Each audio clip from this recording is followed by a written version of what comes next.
I got a new one. The marvelous thing that came from a spring. The accidental invention of the toy that swept the nation. That's what caught my attention. I wanted to find out more information about this toy. Who made it? Written and illustrated by Gilbert Ford. Photography by Greg Indries. Richard James was a dreamer, but in 1943 the United States was at war.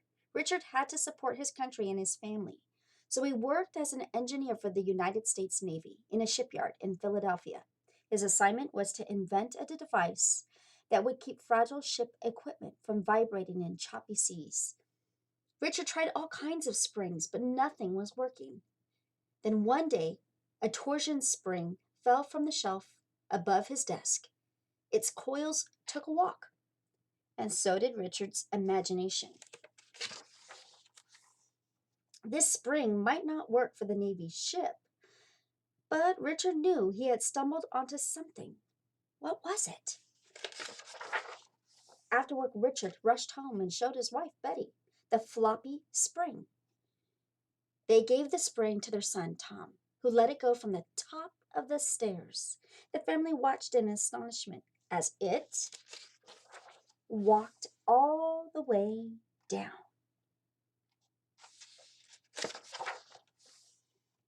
I think it's a toy, Richard marveled.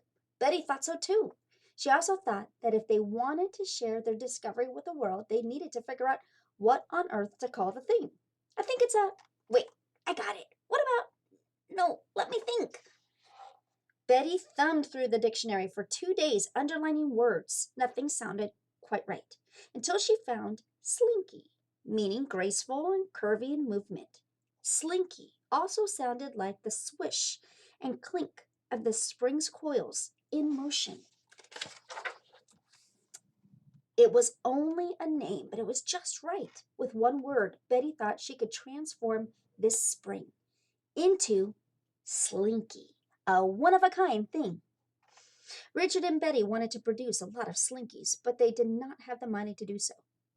So Richard sprang for the bank and took out a $500 loan to have 400 Slinkies made. Once they arrived, Richard brought his invention to every toy store in Philadelphia. No one wanted it. Was the James's idea a flop? Finally, he tried a large department store called Gimbel's.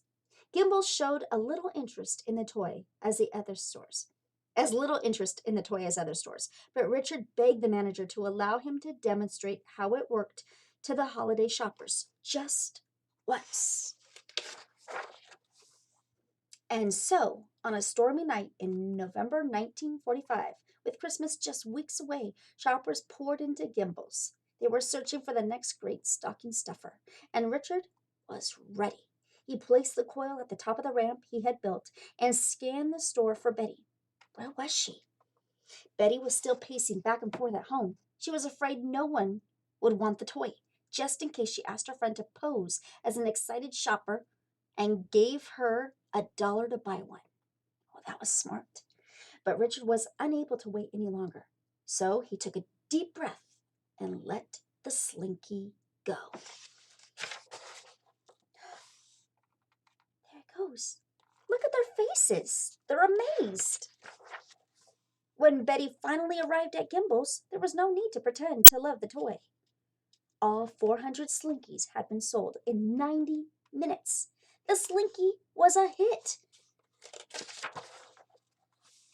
The war ended that same year, and the troops returned home to marry their sweethearts. A baby boom soon followed, and demand for the Slinky skyrocketed. So Richard dreamed up an even bigger idea. He used his engineering skills to build a machine that could coil 80 feet of steel wire into a Slinky in 10 seconds. While Richard made the Slinkies and drove the delivery van, Betty kept the business running smoothly.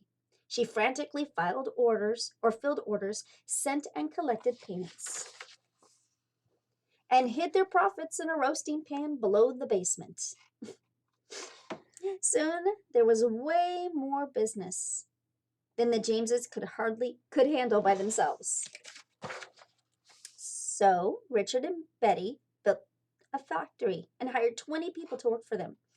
At last, they were able to spin out enough Slinkies for every child in America to have one. Today, the Slinky still inspires kids of all ages and across the globe to play.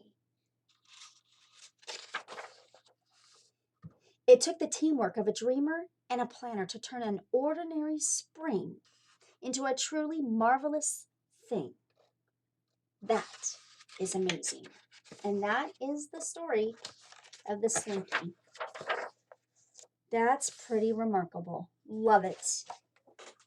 I know I've played with one. Have you?